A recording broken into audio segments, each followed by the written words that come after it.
All right.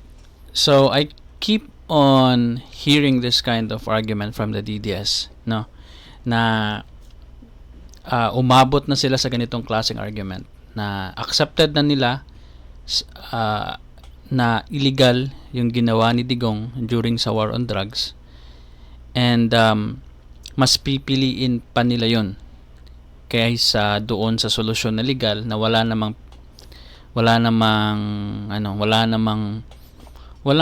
patutunguhan. Hindi siya nakakasolve ng drug crisis sa Pilipinas.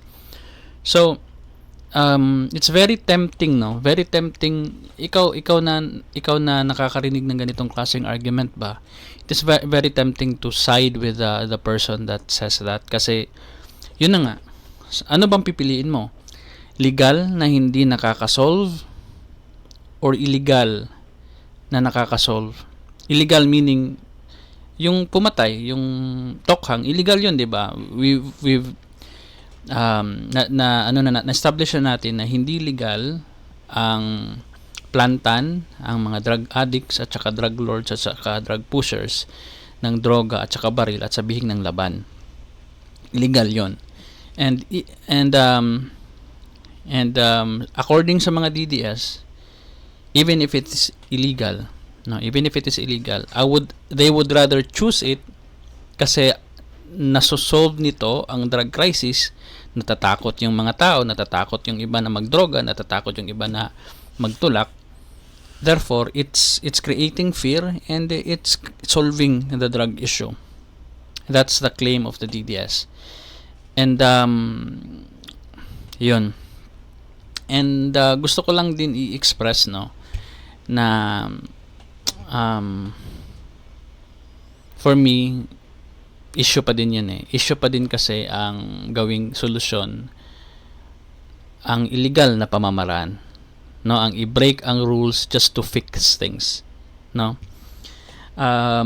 Parang naging kagawian na natin yan ng mga Pinoy na okay lang sa atin na lumabag ng mga batas para lang ma-push yung isang bagay.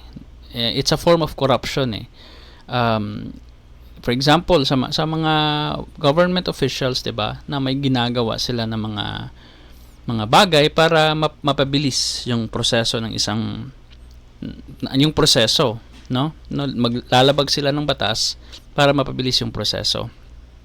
And nagiging normal na siya. And siguro ganun din yung reaction ng karamihan dito kay Duterte, na okay lang na yung solusyon is illegal kasi gumagana naman.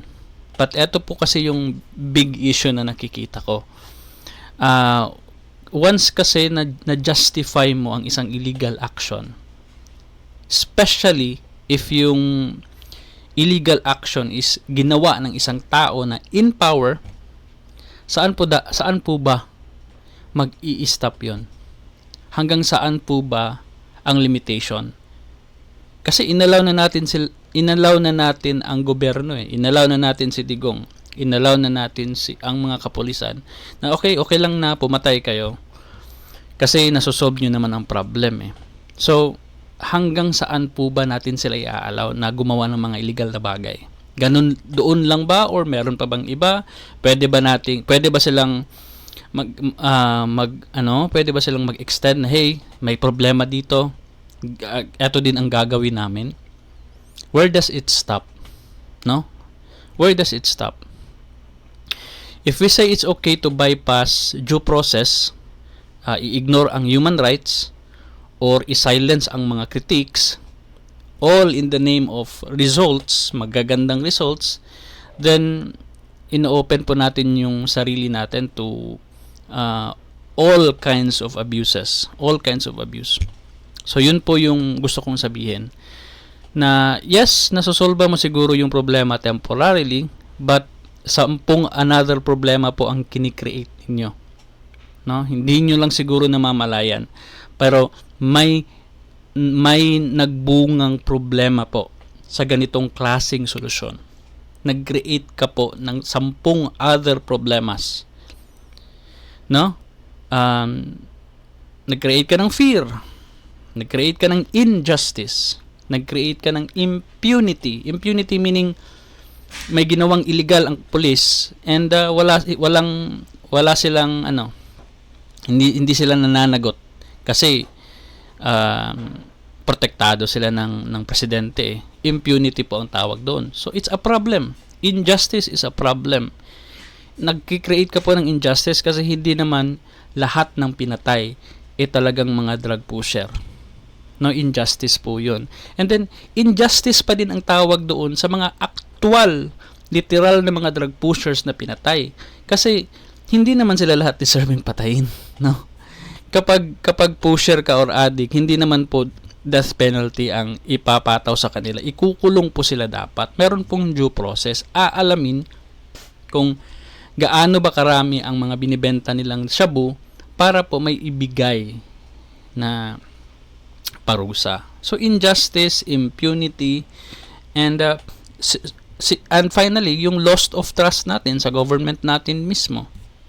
So mga resulta po iyon ng mga na-imagine mo na solusyon sa lipunan. Yes, naisip mo na solusyon yung mag-break ng law ang government natin para matapos na itong drug crisis na ito.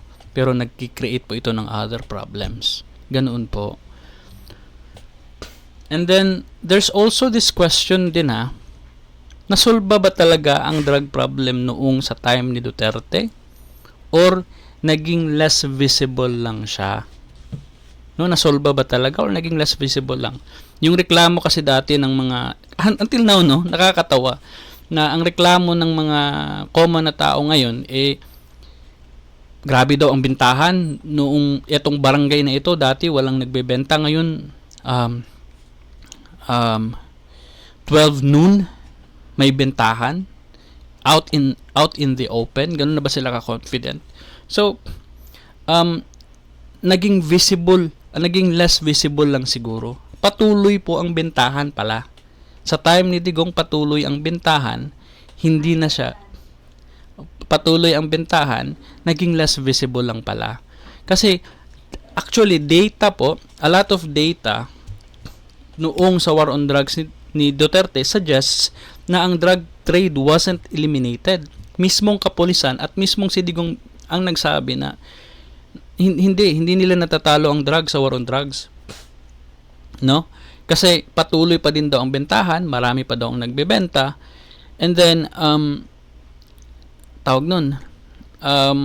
yun, patuloy pa din, meron pa ding bentahan, wala pong, hindi po siya na-eliminate. Hindi lang, less visible lang siya, naging mahirap na umiba lang, nag-change lang ang form ng bentahan. No, nag-change lang ang form ng bentahan from people selling drugs out in the open to people now selling drugs at night or selling drugs somewhere else na. Pero bentahan pa din. No, walang na-solve na problem doon. Isa pa, yung mga users and yung mga small time na mga dealers, sila po yung nagsasuffer.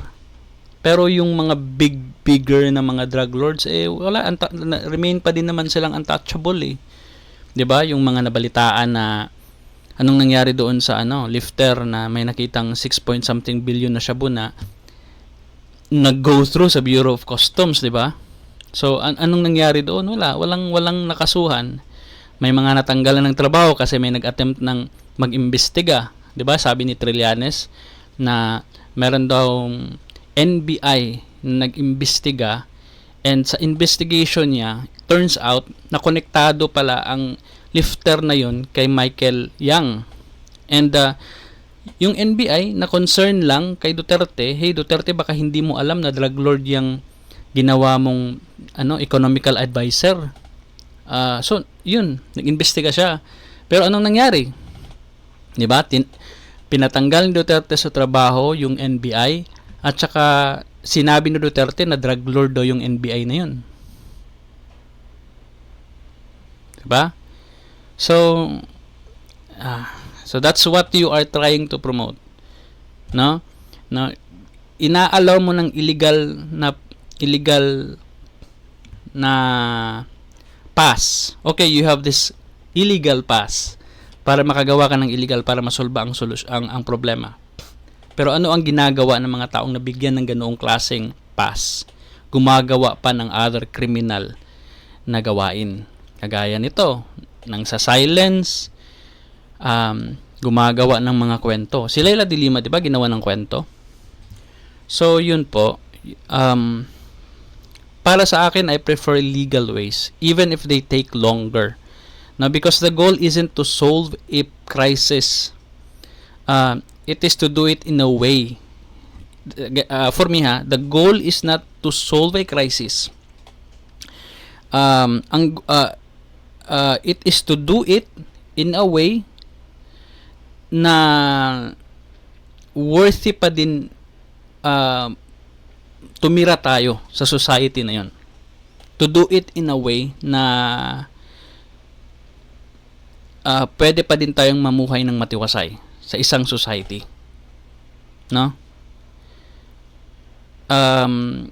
Isang society na fair, isang society na just and humane. Kung na-eradicate man ang drug sa pamamaraan na yan, then good. If hindi pala talaga siya na-eradicate, baka merong other ways. Yung ibang bansa, may other ways na sila eh. Hindi talaga nila na-defeat ang drugs, ginawa nilang legal. No? And it somehow defeated the drug lords. Kasi pag once na gawin mong legal ang isang illegal na bagay, that means ang gobyerno na ang magbebenta and ang gobyerno na ang magkakapera. And mapapatay mo na yung drug lords kasi the reason why they're alive is the reason why they're very powerful and very rich, it's because it's illegal. They can do illegal things. The drug lords can manufacture drugs. Kaya sila ang gumagawa ng presyo. And the sky is the limit sa presyo nila, no? So, yun po, yun na tawag dun, na isa siya. I'm not saying na yun po dapat ang ginawa ni Duterte, gawin sana niyang illegal. No, I don't know what actually how to solve this problem. All I know is gawin dapat ito in a legal way, kasi mapapahamak ka po kung gagawin mo siya in illegal way. Yun na nga, sabi ko nga na napunta na sa The Hague si Duterte, na kinasuhan na, may naserba na siya ng arrest warrant. Kasi nga po, sinolba niya yung problem in an illegal way. For you to be safe, I know it's very long to solve a problem in a legal way. Our legal system is really fucked up, broken, and corrupt. But what can we do, di ba? What can we do? Iba-bypass ang legal at gumawa ng illegal, and then ang ending is makukulong tayo, or gumawa ng legal at i-improve ang mga legal natin na mga laws, ang mga proseso natin, i-improve ang mga proseso para masolba ang problema.